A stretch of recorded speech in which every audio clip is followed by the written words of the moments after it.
شروع کرتے ہیں اللہ کے بابرکت نام سے جو بڑا مہربان اور نہایت رحم والا ہے۔ تمام تعریفیں میرے اللہ رب العزت کے لیے ہیں۔ السلام علیکم لسنرز، میں ہوں آپ لوگوں کی host Nausheen. Welcome to my channel Khofnak Kahani official.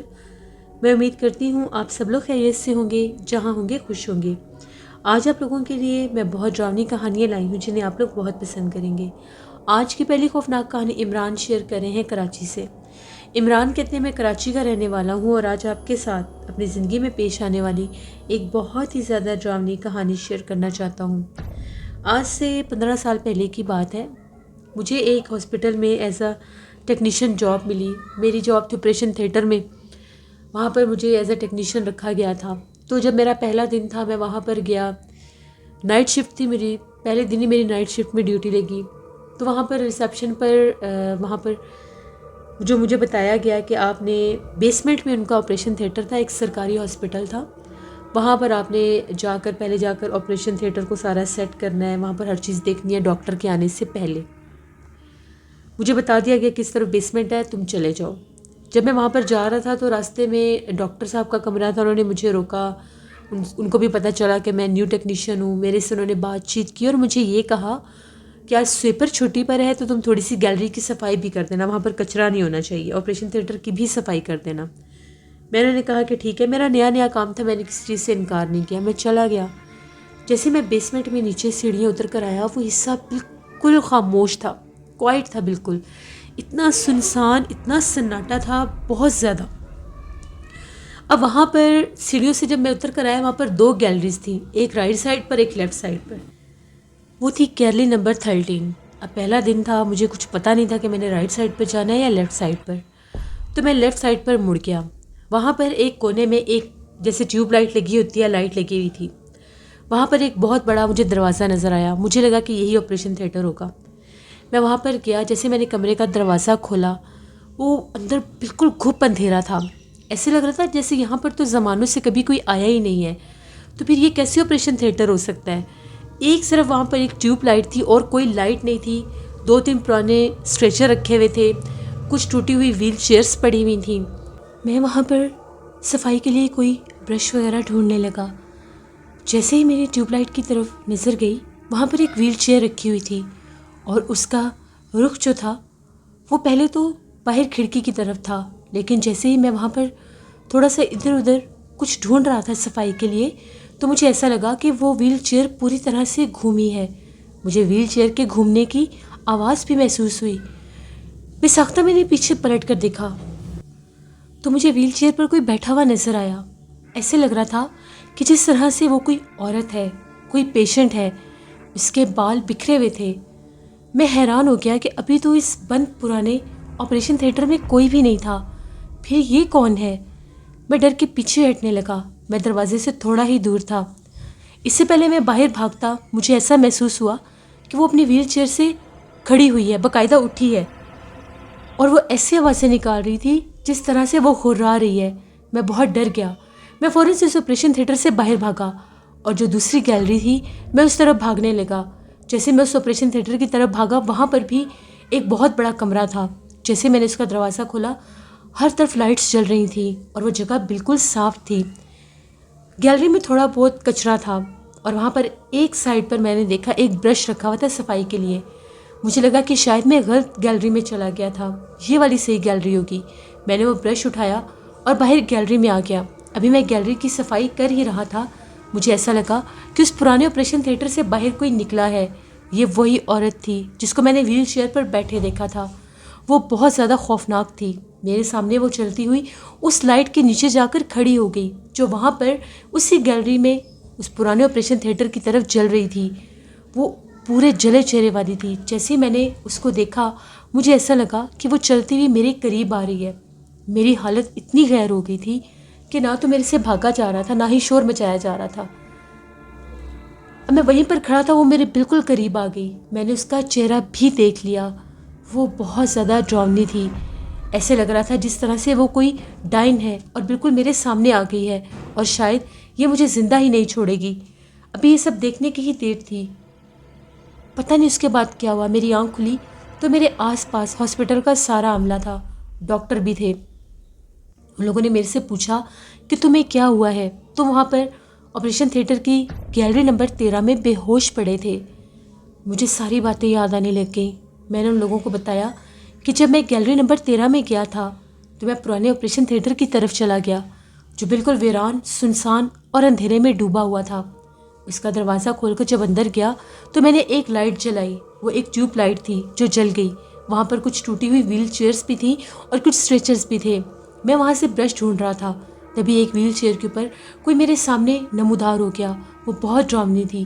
وہ ایک جلے چہرے والی کوئی بدروح ہے، میں نے خود اس سے دیکھا ہے۔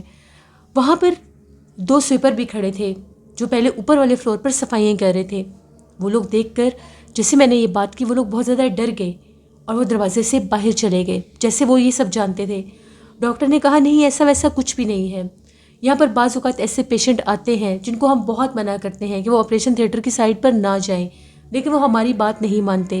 کبھی کبھی تو ان کے ایسے کچھ ریلیٹیوز بھی ہوتے ہیں جو ان کے ساتھ آئے ہوتے ہیں، وہ بھی اس بند پرانے آپریشن تھیٹر کی طرف چلے جاتے ہیں۔ وہ کسی پرابلم کی وجہ سے ہم نے بند کیا ہے، ایسا ویسا کچھ بھی نہیں ہے۔ تم ایسا کرو، آج چھٹی کرو، کل آ جانا۔ میری تو حالت بہت غیر تھی، کچھ میں نارمل ہوا۔ وہاں پر ان لوگوں نے مجھے ایک میڈیسن بھی دی، اس سے میری کچھ حالت ٹھیک ہوئی۔ جیسے ہی میں اٹھ کر ہاسپٹل سے باہر نکلا تو باہر کی گیلری میں وہی دونوں سویپر کھڑے تھے۔ ان دونوں نے جب مجھے دیکھا تو باقاعدہ جیسے انہوں نے مجھے اپنے پاس بلایا، میں ان کے پاس گیا اور وہ لوگ میرے سے یہ پوچھنے لگے کہ تم نے بھی آج اسے دیکھا ہے نا؟ تو میں نے یہ کہا کہ ہاں، میں نے بھی وہاں پر ایک عورت کو دیکھا ہے۔ وہ کوئی انسان نہیں تھی، وہ بہت زیادہ بھیانک تھی، اس کے پیر بھی الٹے تھے۔ تو ان میں سے ایک سویپر یہ کہنے لگا میں نے اسے بہت بار دیکھا ہے، لیکن یہ ڈاکٹر ہماری بات نہیں مانتے۔ یہ آپریشن تھیٹر اسی لیے بند کر دیا گیا ہے۔ یہاں پر جتنے بھی پیشنٹ کا آپریشن ہوتا تھا ان کی جان چلی جاتی تھی، اور وہاں پر باقاعدہ پیشنٹس کو بھی کبھی کبھار ایسی مخلوق نظر آتی تھی، اور 2-3 نرسز کے ساتھ بھی ایسے حادثات ہو چکے ہیں۔ یہاں پر پہلے جو ڈاکٹر تھے وہ اس چیز کو مانتے نہیں تھے، پھر ان کے ساتھ بھی ایک رات آپریشن تھیٹر میں یہ ایک حادثہ ہوا، وہ بے ہوش پائے گئے تھے۔ صبح جب جا کر پتہ چلا تو ڈاکٹر وہاں پر بے ہوش تھے، ورنہ سب یہی سمجھ رہے تھے کہ جیسے ڈاکٹر آپریشن تھیٹر میں کوئی کام کر رہے ہیں۔ بعض اوقات وہاں پر ڈاکٹرز کی میٹنگ بھی ہوتی تھی۔ اس کے بعد ان ڈاکٹر نے کسی کو کچھ نہیں بتایا، لیکن تم مانو یا نہ مانو ان کو بھی وہ نظر آئی تھی۔ وہ بہت زیادہ ڈراؤنی ہے۔ وہ دونوں سویپر جو تھے وہ کرسچن تھے۔ ان لوگوں کا یہ کہنا ہے کہ ایک دفعہ جو سویپر مجھے یہ بات بتا رہا تھا وہ یہ کہہ رہا ہے کہ جب یہ آپریشن تھیٹر بالکل ٹھیک تھا تو میں یہاں کی صفائی کر رہا تھا۔ ابھی آپریشن ہونے میں کافی دیر تھی، تو صفائی کرتے کرتے جیسے ہی میری نظر اسٹریچر پر پڑی تو مجھے ایسا لگا کہ وہاں پر کوئی پیشنٹ لیٹا ہوا ہے، جبکہ آپریشن تھیٹر خالی تھا۔ اس کے اوپر سفید چادر بھی تھی۔ میں اس کے پاس سے گزرنے لگا تو اس نے باقاعدہ ہنسنا شروع کر دیا، تو میں نے پیچھے پلٹ کر دیکھا تو وہ وہی جلے چہرے والی تھی۔ میں وہیں گرا اور بے ہوش ہو گیا اور وہ غائب ہو گئی۔ بعض اوقات ڈاکٹر یہ سمجھتے تھے کہ جیسے وہاں پر بے ہوش کرنے والی میڈیسنز ہوتی ہیں، وہاں پر ایسی چیزیں ہوتی ہیں تو ہم لوگ ان سے چھیڑ چھاڑ کرتے ہیں اور ہم بے ہوش ہو جاتے ہیں۔ اس کے بعد ان ڈاکٹرز کے کہنے پر ہی وہ آپریشن تھیٹر بند کر دیا گیا۔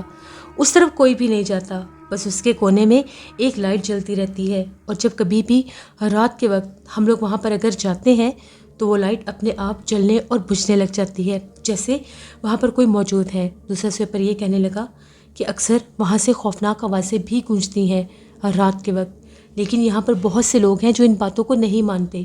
وہ یہی کہتے ہیں کہ ہم لوگ جھوٹ بولتے ہیں، یہ ہم لوگوں کا وہم ہے۔ تم نے اپنی آنکھوں سے دیکھ لیا ہے۔ دوبارہ کبھی بھی تمہاری نائٹ شفٹ میں ڈیوٹی ہوگی تو بھول کر بھی اس آپریشن تھیٹر کی طرف مت جانا۔ میں نے کہا کہ ٹھیک ہے۔ میں دل ہی دل میں بہت زیادہ ڈر بھی گیا۔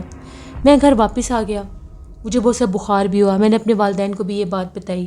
ابو نے تو منع کر دیا کہ تمہیں نوکری پر جانے کی ضرورت ہی نہیں ہے، کہیں اور ڈھونڈ لو، لیکن میری والدہ نے یہ کہا کہ کوئی بات نہیں، ایک دفعہ تم جاؤ تو صحیح، کچھ نہیں ہوگا، وہاں پر اور لوگ بھی تو کام کر رہے ہیں نا۔ اگلے دن میں پھر چلا گیا۔ نئی نئی نوکری تھی، اتنی چھٹیاں نہیں کر سکتا تھا۔ آج میں نے صبح سے شام تک اسی آپریشن تھیٹر پر کام کیا۔ وہاں پر ایک آپریشن بھی تھا، میں وہاں پر کافی دیر تک رکا۔ بار بار مجھے کچھ نہ کچھ سامان لانا ہوتا تھا، میں اسی گیلری میں تھا۔ ایک دم سے مجھے ایسا محسوس ہوا کہ جیسے اس پرانے آپریشن تھیٹر میں کسی کے بولنے کی آواز آئی ہے۔ یہ مغرب سے پہلے کی بات ہے۔ ایسے لگ رہا تھا جس طرح سے کوئی عورت ہے اور وہ اونچی آواز میں کچھ بول رہی ہے۔ میں نے دل ہی دل میں آیت الکرسی پڑھنا شروع کر دی۔ آپریشن کافی زیادہ لمبا ہو گیا، یہاں تک کہ مغرب بھی ہو گئی۔ پھر ایک نرس نکلی، اس نے مجھے پھر سے کچھ لانے کو کہا۔ میں پھر اوپر سے وہ سامان لے کر آیا، جیسے لا کر ان کو دیا۔ ابھی میں وہاں پر بیٹھا ہی تھا، ایک دم سے اسی پرانے آپریشن تھیٹر کا دروازہ کھلا، لیکن میں نے اس طرف کمر کر لی۔ میں بہت ڈر رہا تھا، میں وہاں سے تیزی سے اوپر آ گیا، مجھے بہت ڈر لگ رہا تھا۔ اوپر جب میں آیا تو میں گھبرایا ہوا تھا۔ میں نے وہاں سے پانی لے کر پیا ریسیپشن سے۔ اس کے بعد میں ایک سائڈ پر ہو کر بیٹھ گیا۔ تبھی وہ نرس بھاگتی بھاگتی دوبارہ آئی اور آ کر یہ کہنے لگی کہ ڈاکٹر صاحب تمہیں بلا رہے ہیں، جب تک آپریشن ختم نہیں ہوگا تم گیلری سے نہیں جا سکتے۔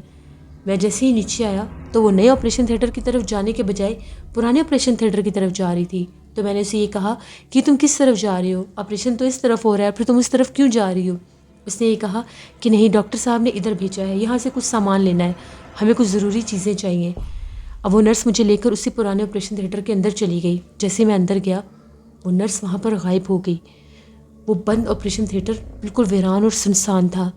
میں نے وہاں پر ساری لائٹس آن کرنے کی کوشش کی، پہلے تو کوئی لائٹ جل نہیں رہی تھی، پھر وہی ٹیوب لائٹ جیسے جلی تو وہاں پر وہ نرس نہیں تھی۔ میں باہر بھاگنے لگا تو ایسا لگا کہ باہر سے دروازہ بند ہے۔ میں دروازے کو زور زور سے کھولنے کی کوشش کر رہا تھا، تبھی وہی ویل چیئر جو تھی، دوبارہ سے ایسے لگا کہ ویل چیئر کو چلانے کی آواز آ رہی ہے اور اس کے اوپر وہی مخلوق بیٹھی ہوئی تھی، وہی چڑیل آفت، وہی بدرو، وہ بہت زیادہ بھیانک تھی۔ اب وہ مجھے پتہ چل چکا تھا کہ وہ میرے پیچھے مجھے اس طرف لے کر آئی ہے۔ میں نے اونچی آواز میں آیت الکرسی پڑھنا شروع کر دی۔ جیسے میں نے آیت الکرسی پڑھنا شروع کی، مجھے باقاعدہ محسوس ہوا کہ باہر سے آپریشن تھیٹر کا دروازہ کسی نے کھول دیا ہے، چھوڑ دیا ہے۔ میں باہر بھاگا، بھاگتا بھاگتا شور مچاتا میں اوپر آ گیا۔ آپریشن تھیٹر میں شور مچانا منع ہوتا ہے، تو میں جب اوپر بھاگتا ہوا آیا، عملے کے لوگ مجھے پکڑتے رہ گئے، لیکن میں کسی کے ہاتھ ہی نہیں آیا۔ میں وہاں سے بھاگتا ہوا ہاسپٹل سے باہر آ گیا، سیدھا اپنے گھر کی طرف بھاگا۔ گھر آیا، اتنا خوف زدہ تھا کہ کسی کو کچھ بتا نہیں سکتا تھا۔ میری امی نے جب دیکھا کہ اس کی حالت بہت گہر ہے، انہوں نے مجھے پانی پلایا، حوصلہ دیا اور پوچھا کہ کیا ہوا ہے۔ تھوڑی دیر کے بعد میں نے ساری بات بتائی۔ سارے راستے میں چپ چاپ آتا رہا، خوف سے میرا برا حال تھا۔ بس میرے والدین نے یہی کہا کہ تم اس ہاسپٹل میں نہیں جاؤ گے۔ پھر ہم لوگوں کے علاقے میں ہی ایک بزرگ تھے، شاہ صاحب تھے، ان کے پاس مجھے لے کر گئے۔ انہوں نے جب مجھے دم کیا تو ان کا یہ کہنا تھا کہ وہ بدرو، وہ چڑیل ڈائن میرے پیچھے لگ چکی تھی، کیونکہ جس رات میں وہاں پر گیا تھا، جو میری پہلی رات تھی ڈیوٹی کی، وہاں پر وہ مخلوق اس وقت موجود تھی، کیونکہ وہ ویران اور سنسان جگہ رہتی تھی، اور میں اسی کی طرف چلا گیا جہاں پر اس کا مین بسیرا تھا، ٹھکانہ تھا، جس کی وجہ سے وہ میرے پیچھے لگ گئی۔ پھر انہوں نے مجھے دم کیا اور مجھے یہ کہا کہ تم نے اب دوبارہ اس جگہ پر نہیں جانا۔ اس کے بعد میں گھر واپس آ گیا، لیکن میری طبیعت بہت خراب تھی، 2-3 دن میرا بخار نہیں اترا۔ ہاسپٹل فون کر کے میں نے بتا دیا کہ مجھے یہ نوکری نہیں کرنی۔ دوبارہ ان لوگوں کا فون نہیں آیا، لیکن میں سو نہیں سکتا تھا، مجھے ڈراؤنے خواب آتے تھے۔ مجھے بار بار خواب میں وہی مخلوق نظر آتی تھی، وہی آپریشن تھیٹر نظر آتا تھا، اور وہی جلے منہ والی بدرو نظر آتی تھی۔ اسی گیلری میں جیسے میں بھاگ رہا ہوتا ہوں، وہ مجھے وہاں سے پکڑنے کی کوشش کرتی ہے، لیکن میں ہر بار وہاں سے نکل آتا ہوں۔ جب یہ خواب حد سے زیادہ بڑھنے لگ گئے تو پھر میرے والد صاحب مجھے ایک عامر صاحب کے پاس لے کر گئے، اور عامر صاحب نے مجھے دوبارہ سے دم کیا، حفاظت کا ایک تعویذ بھی میرے گلے میں دیا، اور یہ کہا کہ کچھ عرصہ یہ چیز مجھے تنگ کرے گی، لیکن کچھ عرصے کے بعد انشاءاللہ اس کا اثر ختم ہو جائے گا۔ تقریباً 20 سے 25 دن مجھے اس مخلوق نے بہت تنگ کیا، مجھے وہی خواب آتے تھے، اور کبھی کبھار مجھے ایسا بھی لگتا تھا کہ رات کے وقت میرے کمرے میں بھی کوئی چلتا پھرتا ہے، لیکن اللہ کا شکر ہے آہستہ آہستہ یہ چیز کم ہونے لگ گئی۔ یہ میری ایک کہانی تھی جسے میں کبھی بھی فراموش نہیں کر سکتا۔ بہت شکریہ عمران آپ کا۔ جیسے یہ تھی آج کی ایک ہارر سٹوری۔ اپنا فیڈ بیک مجھے ضرور دیں، آپ لوگوں کو کیسی لگی۔ آپ لوگ بھی اپنی خوفناک کہانیاں شیئر کر سکتے ہیں ڈسکرپشن باکس میں دیے گئے ای میل آئی ڈی theshirmilk57@gmail.com پر۔ اس کے علاوہ آپ لوگ مجھے کمنٹ باکس میں بھی سٹوری شیئر کر سکتے ہیں۔ ہارر کہانی ٹی وی پر میں بہت ہارر سٹوری آن ایئر کر رہی ہوں، اس کو بھی وزٹ کریں اینڈ سبسکرائب کریں۔ اپنا بہت سا خیال رکھیے گا، اپنی ضرورت دعاؤں میں مجھے، میری فیملی کو ضرور یاد رکھیے گا۔ Thank you for listening my stories. Stay blessed. اللہ نگہبان۔